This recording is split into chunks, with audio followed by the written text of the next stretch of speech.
राजस्थान के लोगों ने इंतजार नहीं किया। मेरा इंतजार भी इसलिए करते हो कि एक व्यक्ति सत्ता को ठोकर मार के जब भी किसान को उनको आवश्यकता पड़ी, देश के जवानों को आवश्यकता पड़ी, देश के किसानों को आवश्यकता पड़ी, किसी नारी अबला ने पुकारा, किसी बहन बेटी ने आवाज दी, तो उसका मान सम्मान बचाने के लिए, किसान हितों के लिए, जवानों के लिए हमेशा सड़क से लेके सदन तक वो 25 साल से लड़ाई लड़ रहा है। वो कॉलेज विश्वविद्यालय की राजनीति करता था, तब भी कोई भी किसान का बेटा अगर उसके पास आता था वो खाली हाथ नहीं जाता था, वो एडमिशन भी करवाता था, उसकी मदद भी करता था। वो जमाने से लेकर आज तक जीवन के बहुत से उतार चढ़ाव देखे और सत्ता मेरे पीछे पीछे भागती रही और मैं सत्ता के आगे आगे भागता रहा। 3, 8, 13, 18, 19 और जब देश के किसानों को आवश्यकता पड़ी, पंजाब, हरियाणा, उत्तर प्रदेश के किसानों ने मुझे कहा कि भाई साहब अगर आप मोदी की सत्ता को छोड़ दो तो किसान आंदोलन के अंदर हमें नई ऊर्जा मिल सकती है, तीनों कृषि बिल वापस हो सकता है, मोदी की हार हो सकती है। मैंने कहा अगर हनुमान बेनीवाल की साजिश से एनडीए छोड़ने से किसान कौम की जीत होती है तो अभी एनडीए छोड़ता हूं। NH-8 जाम किया और 70 दिन सड़क पर बैठ के अगर संघर्ष किया। नागौर का सांसद था, वो तेजाजी का भक्त था, जिसने किसान कौम का सम्मान पूरे देश के अंदर बढ़ाया। ये तो किसान आंदोलन था जिसमें पंजाब के किसानों ने नेतृत्व किया। लेकिन जब अग्निपथ आया देश के अंदर, अग्निपथ जब सेना को ठेके पे दे दिया, देश का कोई सांसद सड़क पे नहीं आया, ने लोकसभा के अंदर मामला उठा।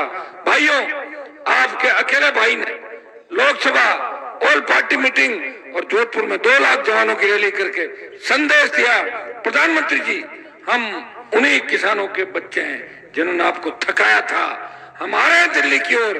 और भाइयों, उसका परिणाम ये हुआ कि अग्निवीर पहले भर्ती में 25% को आर्मी के अंदर रखने की बात थी, 75% वापिस जाना था, लेकिन डरे हुए मोदी ने 50% कर दिया कि 50 को सेना में एडजस्ट करेंगे, 50 वापिस जाएंगे। एक होकर हम दिल्ली की ओर भरेंगे। मुझे पूरा विश्वास है कि अग्निपथ योजना को भी वापिस करवा के दम लेंगे, ये मैं आपको विश्वास दिलाता हूँ। बढ़ती महंगाई, बेरोजगारी, राजस्थान को विशेष राज्य का दर्जा, ERCP जो ईस्टर्न कैनाल हमारी परियोजना है, जिसे राष्ट्रीय परियोजना घोषित करें तो राजस्थान के 13 पूर्व के जिले, वहां सिंचाई और पीने के पानी की समस्या का ठोस समाधान हो सकता है अगर उसकी बराबर पैरोकारी किसी ने करी। दलित अत्याचारों की बात लोकसभा के अंदर उठाई और विधानसभा में तीनों विधायकों ने, जब कांग्रेस बीजेपी आपस में हाथ मिला लेती थी तब तीनों विधायक बेल में बैठ जाते थे। इनको सस्पेंड किया गया, बाहर निकाला गया। चाहे पेपर लीक की घटनाएं हुई, चाहे बजरी माफिया का आतंक राजस्थान के अंदर था, अगर बजरी माफिया को फुर किसी ने किया तो नागौर के सांसद उसकी ललकार से बजरी माफिया भाग गया राजस्थान से। भाइयों, वो कांग्रेस को भी जेब में रखता था, वो बीजेपी को भी जेब में रखता था।